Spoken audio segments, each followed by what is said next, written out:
Mabilis na ipatutupad ang Oplan kontra baha sa Iligan City matapos personal na makita ni DPWH Secretary Vince Dizon ang lawak ng pinsala ng bagyong Basyang. Yan ang ulat ni Sharif Timhar ng Radyo Pilipinas, Iligan.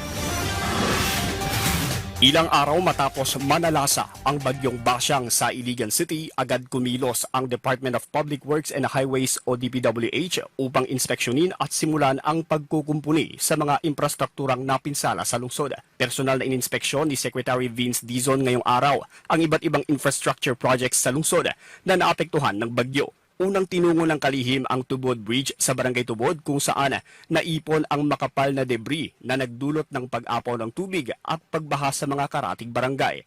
And we will immediately mobilize Oplan kontra baha in Iligan as per the President's directive. And we will prioritize two things. Number one, yung massive desilting and dredging of the Iligan River. But apart from that, there is a existing drainage master plan for Iligan City. And we will start to implement that already in 2027. Sa Barangay Abuno naman, sinuri rin ang Panuliran Steel Bridge na mahigit 2 dekada na at tuluyang na-wash out matapos tangayin ng rumaragasang baha noong kasagsagan ng bagyo.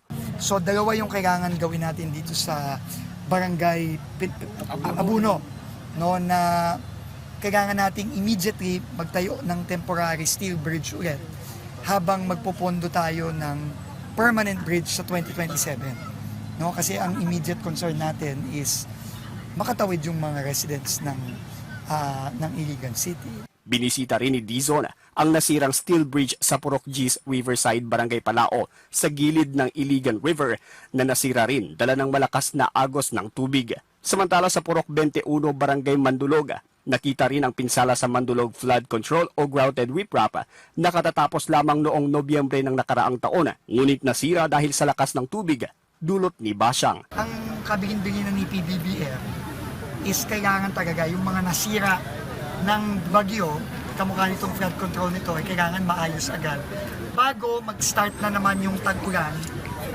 ngayong 2026. Sa direktiba ni Pangulong Ferdinand R. Marcos Jr., agad na tinulungan ang LGU para tuluyang maisaayos ang mga infrastruktura sa lungsod.